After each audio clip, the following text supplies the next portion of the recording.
Inkuru y'imikoranire y'u Rwanda n'amakipe y'u Burayi yageze Kigali ku nshuro ya mbere mu mwaka wa 2018.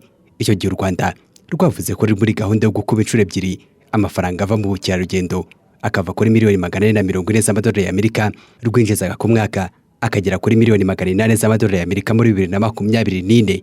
Iyo gahunda yatumye rushyira umukono ku masezerano y'imikoranire na ekipe y'umupira w'amaguru mu gihugu cy'Ubwongereza. Icyo gihe u Rwanda na Arsenal bemeranije ko iyo kipe igomba kwambara imyenda bakinana iriho ijambo rishishikariza abantu gusura u Rwanda. Ibyo bikagaragara no ku byapa byamamaza ku kibuga. Nubwo impande zombi zitigeze zigaragaza ikiguzi u Rwanda rugomba kubitangaho, ibinyamakuru nka The Atlantics, Sports Media n'ibindi bigaragaza ko u Rwanda rugomba kwishyura miliyoni 10 z'amapaundi ku mwaka umwe. Ibyo bivuze ko mu myaka 7 y'amasezerano agomba kumara, u Rwanda rugomba kwishyura miliyoni 70 z'amapaundi, ayasaga miliyoni 99 z'amadolari y'Amerika. Imibare igaragaza ko ku mwaka wa mbere w'aya masezerano abasura u Rwanda bageze kuri miliyoni 1,700, bituma ubukerarugendo bw'u Rwanda bwinjiza miliyoni 404 z'amadolari y'Amerika avuye kuri miliyoni 438 yinjije muri 2017. Mu mwaka wa kabiri abasura u Rwanda bageze kuri miliyoni 1,600, bituma ubukerarugendo bwinjiriza u Rwanda miliyoni 500 z'amadolari y'Amerika. Uwo mwaka wa 2019 hahise yongeraho andi masezerano y'u Rwanda na Paris Saint-Germain mu mupira w'amaguru mu Bufaransa. Nkuko byagenze ku masezerano yabanje, impande zombi ntizigeze zigaragaza umubare w'amafaranga u Rwanda ruzishyura aba banyamupira. Icyakora ibinyamakuru nka Sport Call, Reuters n'ibindi byanditse ko u Rwanda rugomba kwishyura miliyoni ziri hagati y'8 n'10 z'amayero ku mwaka umwe. Ushingiye kuri iyi mibare ukavuga ko u Rwanda rwishyura miliyoni 10 z'amayero ku mwaka, bivuze ko kugeza muri 2025 PSG yakwakira miliyoni 50 z'amayero avuye i Kigali, asaga miliyoni 54 z'amadolari y'Amerika. Ariko umufatanyabikorwa yinjiye mu bihe bikomereye ubukungu kuko umwaka wa 2020 COVID-19 yahagaritse ubuzima bwose. Ibyo byatumye ubukerarugendo bwinjiriza u Rwanda miliyoni 121 z'amadolari y'Amerika. Ibyo bivuze ko yagabanutseho miliyoni 375 z'amadolari y'Amerika ugereranije n'uko byari bimeze muri 2019. Bigeze muri 2022 abasura u Rwanda bageze kuri miliyoni 1,105,460. Abo binjirije u Rwanda miliyoni 445 z'amadolari y'Amerika. Ibyo bivuze ko uyu musaruro wazamutse ku rugero rw'71% ugereranije n'ibyabonetse muri 2021. Amasezerano mashya y'u Rwanda na Bayern Munchen asanze amezi 6 ya mbere y'umwaka wa 2023 ubukerarugendo bw'u Rwanda bwarinjije miliyoni 247 z'amadolari y'Amerika. U Rwanda n'uyu mufatanyabikorwa mu bukerarugendo bagaragaza ko bazakorana kugeza muri 2028, ariko nabo ntibagaragaje ikiguzi u Rwanda ruzatanga kuri iyi myaka 5. Gusa ikinyamakuru cyitwa Sport Headlines cyanditse ko abandi bafatanyabikorwa u Rwanda rusanze muri uwo mwanya ngo bishyuriye ekipe miliyoni 5 z'amayero ku mwaka. Umusaruro w'imikoranire Perezida Paul Kagame aherutse kuvuga ko urenze amafaranga u Rwanda rukura mu bukerarugendo. Uwo munsi nabwo yaciye amarenga y'imikoranire na Bayern Munchen.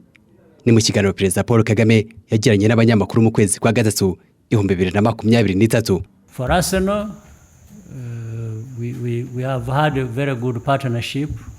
It gets better every time.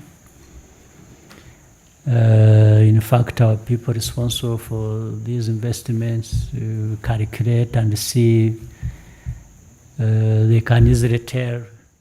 Kuri Arsenal dufitanye imikoranire myiza ndetse rushaho kuba myiza. Abashinzwe irishoramari bashobora kubara hanyuma bakatubwira mu buryo bworoshye abantu bamenye u Rwanda, abasuye u Rwanda n'abashoye imari mu Rwanda kubera iyi mikoranire. Birenze cyane ibyo twashoye muri iyi mikoranire. Some people are saying, no. Even some people you would think really, and you know, most of these people who behave like this, it's not because they don't know or they like. Ariko hari abavuga ngo oya ndetse harimo n'abakabaye babyumva neza, ariko abitwara batyo suko batabyumva, yewe nta nicyo babuze cyangwa ngo babe badafite n'ubwenge bwo kubyumva, babiterwa no gutsimbarara gusa. Bakavuga ngo u Rwanda ruri gusesagura amafaranga yacu. You want to tell a story for me and you want people to believe you more than they can believe me. Ninde wabikubwiye? Ni uzi icyo dushoramo, nanjye uzi icyo dukuramo. None urashaka kumvugira, ugashaka ko abantu bakwizera kuruta uko banyizera. Hari n'amasezerano dufitanye na Paris Saint-Germain, harimo impinduka nke ariko bishingiye ku cyerekezo kimwe. ndetse turi kumvikana n'indi kipe y'umupira w'amaguru ikomeye. Iyo dukomeje gukurikiranya amakipe gutya tuba tuzi icyo dukurikiye, ntabwo ari ugupfusha ubusa amafaranga. After one and another, we know what we are pursuing. It's not to lose money. Kuri uru rwego rw'ubukerarugendo, imibare inashimangira ko amafaranga yavuye mu basuye ingagi yavuye kuri miliyoni 19.2 z'amadolari y'Amerika mu mwaka wa 2018 agera kuri miliyoni 113 z'amadolari y'Amerika muri 2022.